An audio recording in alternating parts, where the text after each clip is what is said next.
When the market gets tough, that's when leadership is really tested.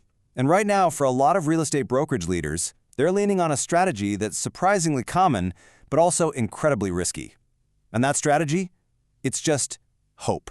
And look, you can kind of get why, right? The last few years have been an absolute roller coaster. But here's the thing. Relying on hope, it's not just a passive move. It can be a really expensive one. So let's break it down. What does this hope actually look like in practice? Yeah, I bet some of these sound familiar, don't they? These are the kinds of thoughts that can keep a brokerage owner staring at the ceiling at 3 a.m. It's this belief that, hey, if you just hang on tight, the market will snap back to normal and everything will just fix itself. But there's a really fine, dangerous line between being patient and being in denial. And frankly, a lot of folks have already stepped right over it. And that's the real trap, isn't it? Because doing nothing, well, it can feel like the safest, most responsible choice. You think, I don't want to upset my agents, or I'll just put off those really tough decisions a little longer. You tell yourself cutting back too soon would be a huge mistake. But here's the hard truth. Inaction is never neutral. It always has a cost. And this is such a powerful way to think about it. Think about the cost of taking action. Restructuring, cutting expenses. That stuff is immediate. It's visible. And yeah, it's painful. No one likes doing it. But the cost of waiting? That's completely different. It's hidden. It's this slow, quiet, gradual drain on your business that can, in the end, be absolutely catastrophic. So what are we actually talking about with these hidden costs? Well, for starters, your best people. They notice. They feel the drift. Your top producers, your best operators, they are not going to stick around for confusion and inaction. And then your culture starts to weaken, right? That trust in leadership begins to fade. All the while, quietly in the background, your cash reserves are shrinking and you're losing that critical momentum you need just to stay in the game. Okay, this next point is absolutely critical. We have to understand the difference between a reversal and a recovery. See, a lot of owners aren't just waiting for the market to recover, they're waiting for a full-on reversal. They're hoping the old economics, the old playbook, everything will just magically snap back into place. They're literally betting on the past. And let me tell you, that is a bet against reality. It's just not going to happen. Think about it. Consumer expectations have totally changed. Agent expectations have changed. The entire competitive landscape is completely different now. The hard truth is, the business your brokerage was originally built for, it might not even exist anymore, even when the transaction volume comes back. So the big question is, how do you break this cycle of just waiting? Well, you have to stop asking, can we just hold on a little bit longer? And you need to start asking this question instead.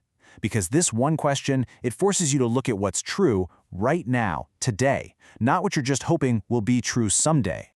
I'm telling you, asking this question changes everything. It completely shifts your mindset. You stop playing defense, just trying to protect a business model that doesn't really fit the market anymore, and instead, you get on offense. You start actively designing a business that's built for the reality of right now. And this is the shift we're talking about. You go from being a passive optimist, just hoping for the best, to being an active operator. You stop pouring all your energy into protecting what was, and you start investing that same energy into building what comes next. Suddenly, you're the architect of your own future, not just a victim of whatever the market decides to do. So this all leads to a pretty clear diagnostic test for your business. And you got to be honest with yourself here. Do any of these warning signs feel a little too familiar? I mean, if your model only works when the market is red hot, or if you and your leadership team are constantly putting off those obvious, uncomfortable decisions, then you're not just hoping anymore. You're gambling. This is like a fundamental law of business, and really of life. Hard choices are almost always cheaper when you make them early. A small strategic course correction right now can prevent a massive 5-alarm fire down the road.